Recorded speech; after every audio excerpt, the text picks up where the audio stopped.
The Darth Bane trilogy by Drew Karpyshyn could also be called The Tale of Five Holocrons, as there are a number of Sith holocrons encountered across the 3 volumes. In Darth Bane, Path of Destruction, Darth Bane finds Darth Revan's holocron on Lehon. Then in Darth Bane, Rule of Two, he finds Freedon Nad's holocron in his tomb on Onderon's moon, and later finds the holocron of Belia Darzu on the deep core world of Tython.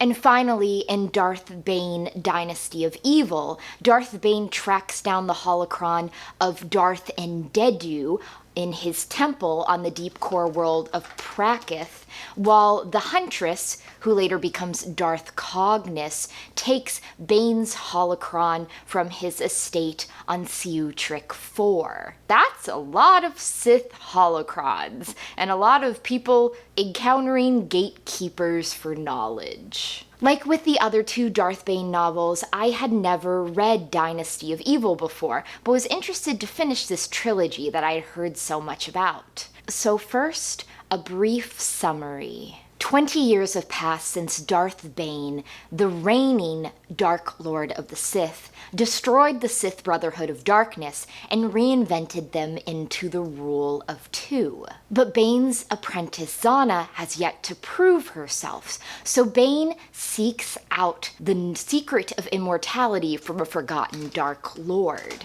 But Zannah knows that her master has begun to doubt her, and so she starts to plot his downfall. The plot of Dynasty of Evil is fairly simple. Darth Bane is now in his mid-40s, and his physical body is beginning to fail him. I think that 10 years with the Orbalisk armor definitely didn't help, because while it made him nigh upon invincible, it was also slowly killing him. He has this tremor in his left hand that comes and goes, and he knows that it's only a matter of a few years before his body shuts down entirely. This would be the perfect opportunity for his apprentice to prove that the Rule of Two works, and to assert her dominance over her master, kill him, and take his place as the master and find her own apprentice. But Zannah doesn't seem willing to do this, so Darth Bane decides to choose another route. He heard about a past Sith Lord named Darth Endedu who had learned the secret of immortality, so he wants to track down Darth Endedu's holocron to learn that for himself, because Zannah's a failure. Zannah, meanwhile, knows that she needs to defeat her master, but she's not sure if that hand tremor is him faking it to get her to attack him before she's ready, and she also thinks that she needs to find an apprentice first before she challenges him. So Bane sets off to find Darth Endedu's holocron, and he sends Zannah on basically a wild goose chase.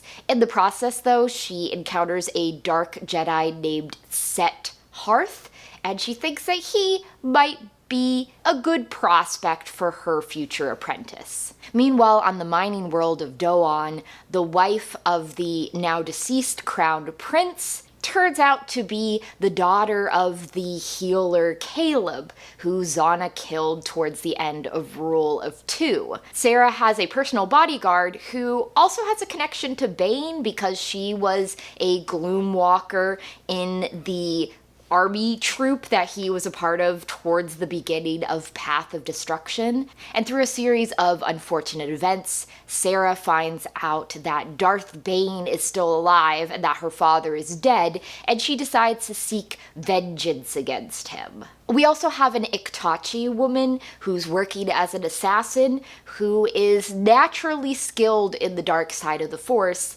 is first employed by Serra's bodyguard Lucia to kill the miners who assassinated Serra's husband, and then Serra hires her to help her capture Darth Bane. And this young woman, the Huntress, is very intrigued by the Sith she encounters.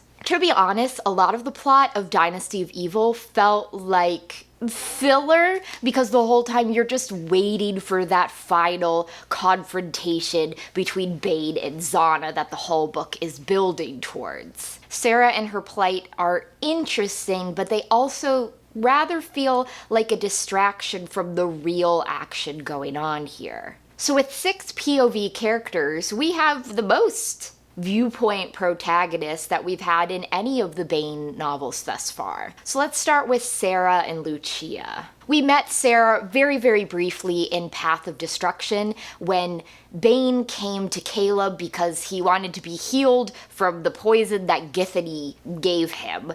And Caleb didn't want to help him, and the only way that he did was because Bane threatened his daughter. Apparently, in the intervening years, he sent her away, she became a medical worker, eventually met the Crown Prince of Doan because he was sick, healed him, and they got married. And also, while she was traveling around working as a medical healer, that's how she met Lucia, who ended up being pardoned after the end of the war between the Jedi and the Sith, was working as a bounty hunter for a while, and while trying to get one of her bounties, Serra saved her life, so she's now devoted to her. Lucia worked for the Sith, but she's not a bad person. In fact, both Lucia and Serra are rather out of place in this novel filled with very bad, selfish people. Because while Lucia and especially Serra sort of get turned about by the idea of vengeance, in the end, they're not evil at all like the other ones are. When Serra captures Darth Bane, Lucia recognizes him. Bane definitely does not. She helps him to get out because she remembers all the time that as Dessel, he saved their troop. And in the end, she's killed because she's in the wrong place at the wrong time. Serra has tried to live up to the legacy that her father left her, but when she finds out that his killer, she believes, is still alive, she'll do anything to capture him, get him to confess that he killed her father, and then kill him. Of course, she doesn't really manage the other two because Bane doesn't confess to killing Caleb because he didn't. It was Zannah. And when push comes to shove, she can't kill him. She runs from her actions, and when confronted with Bane and the Huntress at the end, she doesn't even fight them. She just dies. Serra struggles with the dark side of the Force, but in the end, she realizes that she's done wrong and she accepts her fate. Neither Serra or Lucia were my favorite characters, though. Not just because they were minor characters in the first book and then were introduced again in the third, but more because it felt like Karpyshyn devoted a lot of pages to their story when I was most interested in what was going on with Zannah and Bane, and I would guess that most readers are also most interested in Zannah and Bane, so a lot of their scenes felt more like a distraction than a pivotal part of the story. I had similar feelings about Set Harth. Set Harth is a character who was first mentioned in the role-playing game. First, that he was an Old Republic-era Jedi who fell to the dark side, left the Order, became a Dark Jedi, was going in search of Sith relics and talismans. And then later sourcebooks also said that he had found some way of prolonging his lifespan, almost doing that essence transfer that Palpatine was doing after Return of the Jedi and swapping to new clone bodies.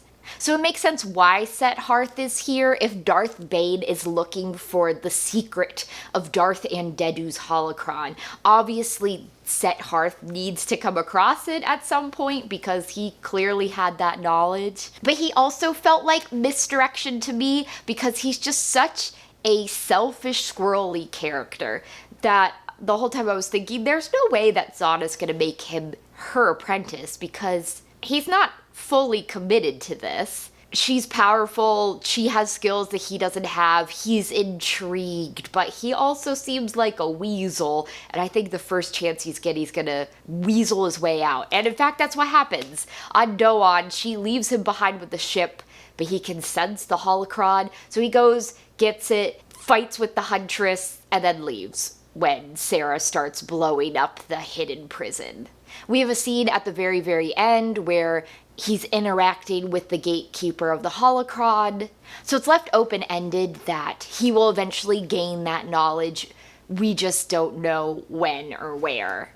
Then the Huntress, this naturally gifted assassin, I could tell from our first few interactions with her that this was probably the apprentice that Zannah was looking for, because she's evil. She delights in evil. She's willing to do anything and everything, and when she goes to Seutric 4 to capture Bane for Serra, she senses Darth Bane's own holocron and takes it. And while the first showdown between Bane and Zannah are unfolding, she doesn't try to get away like Harth does. She lingers. She offers her services to Darth Bane. He takes her as an apprentice. She chooses her new name, Darth Cognus, because she has this very rare force ability to not only see the past, but also see many potential futures, and that's how she's able to track her prey. But I would say that the heart of Dynasty of Evil comes down to Zannah and Bane, and the whole book is building towards a confrontation between the two. Zannah is very skilled in Sith sorcery, which is the kind of ability that I feel like would probably look really cool in a video game, but is somewhat harder to write about. Zannah does not have the physical ability, the physical brute force that Bane has, but she's intelligent, and she has this whole realm of knowledge that Bane encouraged her to develop, but that he just doesn't have the ability for. In the second book, that's how she drove her cousin mad and set up the trap where the Jedi thought they were encountering the last Sith. She can make people see things that aren't there. She can break people's psyche. So in a confrontation, she's not going to try to overwhelm Bane with massive power. She's going to be a bit more tricksy and sly about it. In the beginning of the book, Bane sends her to Doan because a Jedi died there, and isn't that suspicious? And she goes there, yes, that is suspicious, and she finds a trace of Harth, goes to Nal Hutta, finds him, offers for him to become her apprentice, goes back to Seutric 4, finds that Bane is gone, follows him to Doan, and yeah, that's where the confrontation, which takes place in 2 parts, begins. On Doan, she fails. Not just because we have more of the book to go, but because she was trying to fight him in a way that naturally wouldn't work for her. She's trying to, yes, overwhelm him by brute force, which she just isn't capable of doing. I think, too, that she was reluctant to really take him down when he doesn't have a lightsaber. He's still dealing with Serra's interrogation and torture drugs in his system, and she feels that that's somewhat unfair to confront him in that way. Anyway, he escapes, and then she gets a message from him to come to Ambria, which was where they lived for a number of years, where Caleb the Healer was, and where their final confrontation unfolds. Bane, meanwhile, spends a little bit of the book chasing down Darth Andedu's holocron. He first encountered a mention of him in a text, and then contacted a broker to find more text, and that's where he found the location of Andedu's temple on Prakith. I was expecting that the fight to get the holocron was going to be rather exciting and thrilling, but it was a little disappointing because he lands on the temple, he confronts some peons on the roof, and then heads down into the depths, and no one really confronts him there. They just let him take it. And then he doesn't have the time to deal with the gatekeeper, so he forces his way into the holocron and gets the knowledge of essence transfer. Of course, he heads back to Seutric 4, is promptly captured by Serra's team led by the Huntress, taken to Doan, tortured, interrogated, escapes, is chasing after Serra when Zannah confronts him, then has to get out of there because Serra's triggered the whole prison complex to blow. He encounters the Huntress. She offers to serve him. They go to Ambria, the final confrontation. At first I was a little surprised that Bane is basically dying so young, but the more I thought about it and the fact that he spent 10 years with the Orbalisk armor, we already know that the dark side cannot heal, it can only destroy and decay and break down.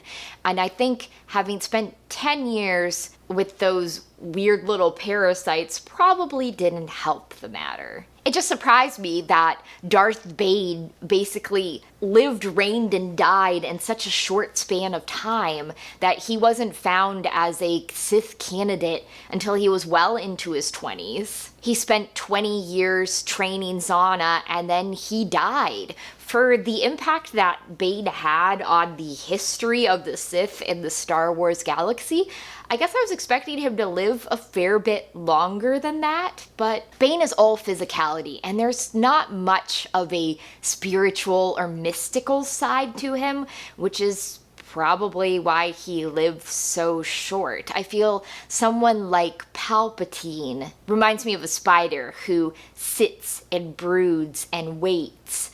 And Bane is a little too active for that. He's more like a buffalo who's just gonna run through there. And while he does have some ability to wait and plot and plan, it seems that his importance more comes from establishing the rule of two and the thought bomb on Ruusan that wiped out the Sith Brotherhood and killed a bunch of Jedi as well, rather than galaxy-wide machinations like Palpatine carried out. Before I get into the issues, I wanted to address one thing, which is not really an issue, just an interesting note I picked up on, which is that everyone talks about the Darth Bane trilogy, but it feels less like a planned trilogy to me and more like one standalone novel, Path of Destruction, that just happened to get 2 sequels. And really, that's not very far off from the truth. Del Rey and Lucas Books contracted Drew Karpyshyn to write Path of Destruction, and it was such a runaway hit that they kept asking him to write more. I wish that we had gotten a 4th book, a book about Zannah and Cognus and set Harth. I know that at various points Drew Karpyshyn talked about how much he would like to write about that, although at that point it wouldn't really be the Darth Bane trilogy, Darth Bane quadrology. And in fact, I feel like books 2 and 3 are less about Bane and more about other people. Rule of Two, I felt like, was overwhelmingly more Zannah's book than Bane's book.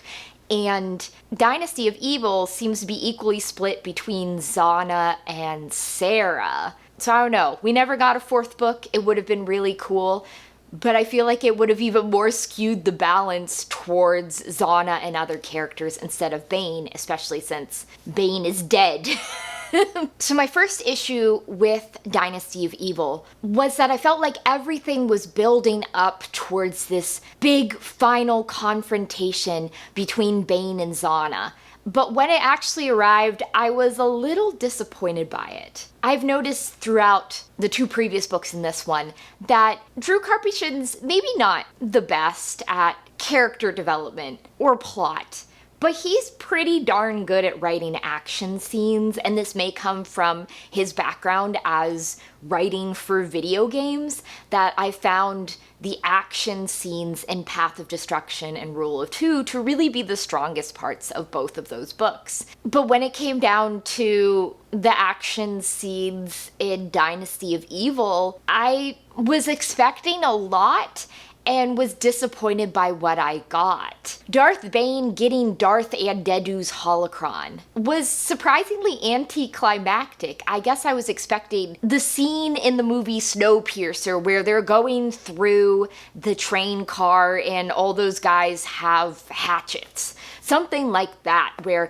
Darth Bane is just battling his way through this entire temple. But other than fighting the guys up on the very top, it was a whole lot of nothing. And even when the Huntress and Serra's team took down Darth Bane on Trick 4, it happened pretty quickly. And part of that was because the Huntress has this secret weapon, this toxin that will knock him out. But I guess the whole book, every time there was an action scene, I was just expecting more than what we got. And that definitely culminated in that showdown between Zannah and Bane. On Doan, it's like Zannah's fighting, she's not getting anywhere. And Bane is weakened, but he's also not beating Zannah for plot reasons, because, you know, we have to draw it out so that they can go to Ambria and fight more. But I felt disappointed by that fight. And then the fight on Ambria, they're fighting, and then Zannah's realizing that she's relying on her physical skills, which Bane will always beat her at too much. So then she busts out the Sith alchemy, but his mind is too strong, so he gets through it. And then, in an act of desperation, he attempts the essence transfer with Zannah. And there's some sort of vague descriptions of them grappling each other, and then we cut to the Huntress's point of view. Bane crumbles into nothing. She asks Zannah, who she's never met, if she is Darth Bane, and Zannah says, no, I'm Darth Zannah, and Darth Cognus now becomes Zannah's apprentice. Her left hand is flexing like Bane's does, and they leave. Basically, the showdown between Bane and Zannah just goes so quickly that, I don't know, I wanted more. I feel like Luke fighting Darth Vader while the Emperor looks on takes longer than this showdown between Master and Apprentice does. And that also leads into my other issue with Dynasty of Evil, which is that Drew Karpyshyn's writing is not very ambiguous. He doesn't do much with unreliable narrators. What you see is what you get. But for the end of Dynasty of Evil, he decided to leave it open-ended what happened in that internal showdown between Bane and Zannah when Bane was trying to transfer his essence into her. Cognus sees Bane crumble into nothing and the blonde woman stand up. And her first thought is that Bane has taken over, but then Zannah says, no, I'm Zannah. But there's that little question with her flexing her left hand, that tremor just like Bane had. And a lot of people who read Dynasty of Evil, especially when it first came out, but even now, read that and go, oh, Bane won, he took over Zannah. To the point that Drew Karpyshyn had to write a post on his website and say, no, Zannah won. That was meant to say that some residue of Bane stayed with her and it's left open-ended how much, but Bane would not have identified himself as Zannah. He would not have hidden behind Zannah.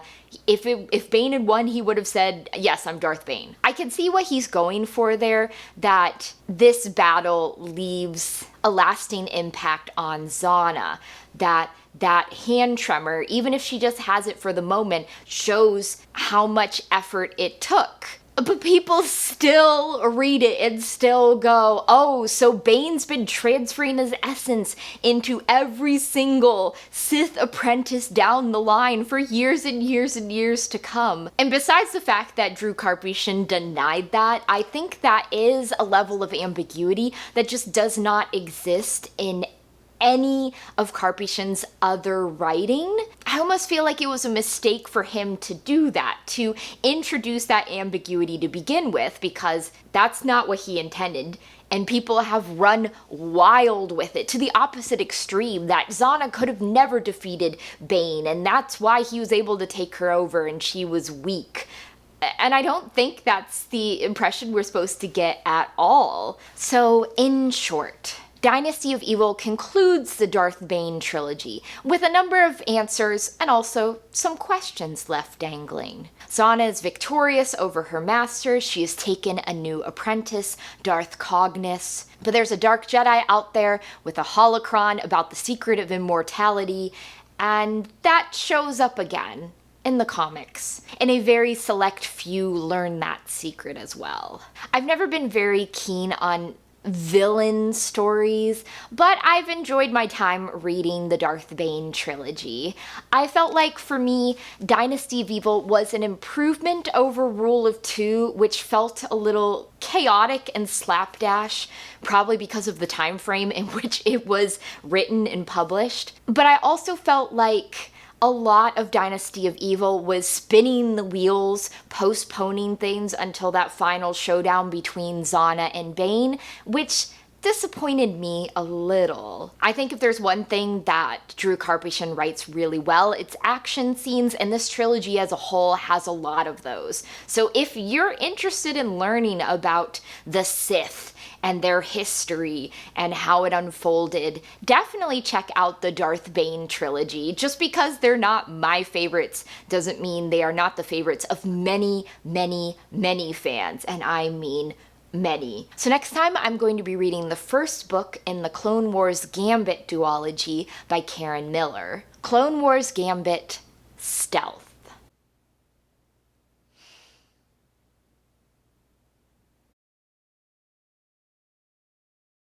Sir, do you have to do that right now?